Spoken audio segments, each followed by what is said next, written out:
Guarantee guarantee guarantee ಇದು guarantee news. ಸುದ್ದಿ ಖಚಿತ, ನ್ಯಾಯ ನಿಶ್ಚಿತ. ನಾನು ನಿಮ್ಮ ಕಾರ್ತಿಕ್. ಕೃಷಿ ಭೂಮಿಗೆ ನೀರುಣಿಸಲು ರೈತರೊಬ್ಬರು ಬೋರ್ವೆಲ್ ಕೊರೆಸಿದ ವೇಳೆ ಅದರಿಂದ ನದಿಯಂತೆ ನೀರು ಉಕ್ಕಿ ಹರಿದ ಅಚ್ಚರಿಯ ಘಟನೆ ರಾಜಸ್ಥಾನದ ಮರುಭೂಮಿ ಪ್ರದೇಶವಾದ ಜೈಸಲ್ಮೇರ್ನಲ್ಲಿ ನಡೆದಿದೆ. ಪುರಾಣಗಳು ಮತ್ತು ದಂತಕಥೆಗಳು ಇರುವ ಭಾರತದಂತಹ ದೇಶದಲ್ಲೇ ಸರಸ್ವತಿ ನದಿಯ ಅಸ್ತಿತ್ವವು ಯಾವಾಗಲೂ ಪ್ರಶ್ನಾರ್ಥಕ ಚಿಹ್ನೆಯಾಗಿದೆ. ಸರಸ್ವತಿ ನದಿಯು ಭಾರತದ ಪ್ರಾಚೀನ ಗ್ರಂಥಗಳಲ್ಲಿ ಉಲ್ಲೇಖಿತವಾಗಿರುವ ಪವಿತ್ರ ನದಿ ಆಗಿದ್ದು, ಋಗ್ವೇದದಲ್ಲಿ ಇದರ ಉಲ್ಲೇಖ ಇದೆ ಮತ್ತು ಈಗ ಪ್ರಪಂಚದಾದ್ಯಂತ ಇತಿಹಾಸಕಾರರು ಮತ್ತು ಭೂವಿಜ್ಞಾನಿಗಳ ಹಿತಾಸಕ್ತಿಗಳನ್ನು ಆಕರ್ಷಿಸುತ್ತಿದೆ. ಆದರೆ ಈಗ ಕೇವಲ 1000 ವರ್ಷಗಳಿಂದ ಪಠ್ಯಗಳಲ್ಲಿ ಇರುವ ನದಿಯ ಬಗ್ಗೆ ಇದ್ದಕ್ಕಿದ್ದಂತೆ ಏಕೆ ಉಲ್ಲೇಖಿಸಲಾಗಿದೆ ಗೊತ್ತೇ? ರಾಜಸ್ಥಾನದ ಜೈಸಲ್ಮೇರ್ನ ತಾರ್ಗಢ ಗ್ರಾಮದಲ್ಲಿ ಶನಿವಾರ ಕೊಳವೆ ಬಾವಿಯನ್ನು ಕೊರೆಯುವಾಗ ನೀರು ಮತ್ತು ಅನಿಲ ಸ್ಫೋಟಗೊಂಡು ಆತಂಕವನ್ನು ಉಂಟುಮಾಡಿತು.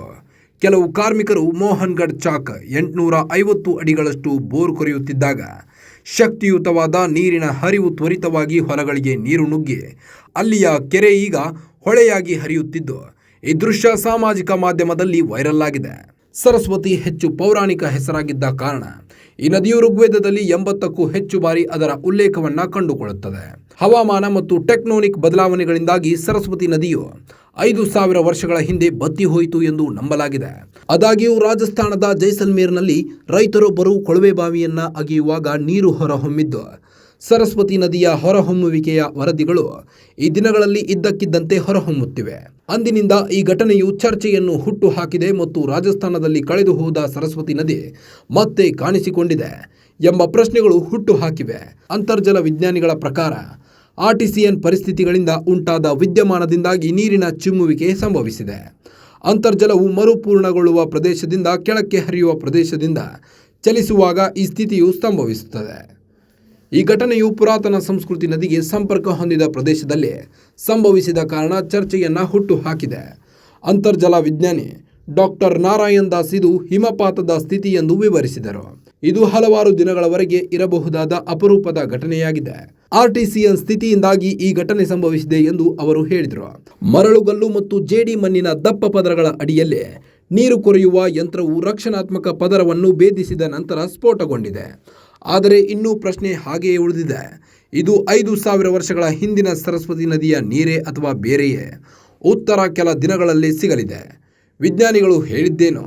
ಅಂತರ್ಜಲ ವಿಜ್ಞಾನಿ ಡಾಕ್ಟರ್ ನಾರಾಯಣ್ ದಾಸ್ ಪ್ರಕಾರ ನೀರು ಮೇಲ್ಮುಖವಾಗಿ ಚಲಿಸುವಾಗ ಉಂಟಾದ ಒತ್ತಡದಿಂದಾಗಿ ಹೀಗಾಗಿರಬಹುದು ಎಂದು ಊಹಿಸಿದ್ದಾರೆ. ಸುರಕ್ಷತೆಯ ದೃಷ್ಟಿಯಿಂದ ಆ ಪ್ರದೇಶದಲ್ಲಿ ಭಾರತೀಯ ನಾಗರಿಕ ಸುರಕ್ಷಾ ಸಂಹಿತೆಯ ಸೆಕ್ಷನ್ 163 ಹೇರಲಾಗಿದ್ದು, 500 ಮೀಟರ್ ಅಂತರದಲ್ಲಿ ಯಾರೂ ಸುಳಿಯದಂತೆ ಸೂಚಿಸಲಾಗಿದೆ. ಸರಸ್ವತಿ ನದಿ ಎಲ್ಲಿತ್ತು? ಋಗ್ವೇದ ಸೇರಿ ಹಲವು ಪುರಾಣಗಳಲ್ಲಿ ಸರಸ್ವತಿ ನದಿಯ ಉಲ್ಲೇಖವನ್ನ ಕಾಣಬಹುದು. ಇದು ಸುಮಾರು 5 ವರ್ಷಗಳ ಹಿಂದೆ ಹವಾಮಾನ ಹಾಗೂ ಟೆಕ್ಟಾನಿಕ್ ಪದರಗಳ ಚಲನೆಯಿಂದ ಒಣಗಿ ಹೋಗಿರಬಹುದು ಎಂಬ ನಂಬಿಕೆ ಇದೆ. ಒಟ್ಟಿನಲ್ಲಿ ಅಂತರ್ಜಲ ವಿಜ್ಞಾನಿ ಡಾಕ್ಟರ್ ನಾರಾಯಣ್ ದಾಸ್ ಪ್ರಕಾರ ನೀರು ಮೇಲ್ಮುಖವಾಗಿ ಚಲಿಸುವಾಗ ಉಂಟಾದ ಒತ್ತಡದಿಂದ ಹೀಗಾಗಿರಬಹುದು. ಸುರಕ್ಷತೆಯ ದೃಷ್ಟಿಯಿಂದ ಆ ಪ್ರದೇಶದಲ್ಲಿ ಭಾರತೀಯ ನಾಗರಿಕ ಸುರಕ್ಷಾ ಸಂಹಿತೆಯ ಸೆಕ್ಷನ್ 163 ಹೇರಲಾಗಿದ್ದು, 500 ಮೀಟರ್ ಅಂತರದಲ್ಲಿ ಯಾರೂ ಸುಳಿಯದಂತೆ ಸೂಚಿಸಲಾಗಿದೆ. ಮತ್ತಷ್ಟು ಸುದ್ದಿಗಳಿಗಾಗಿ ನೋಡ್ತಾ ಇರಿ ಗ್ಯಾರಂಟಿ ನ್ಯೂಸ್. ಸುದ್ದಿ ಖಚಿತ, ನ್ಯಾಯ ನಿಶ್ಚಿತ. ಗ್ಯಾರಂಟಿ ನ್ಯೂಸ್, ಸುದ್ದಿ ಖಚಿತ, ನ್ಯಾಯ ನಿಶ್ಚಿತ.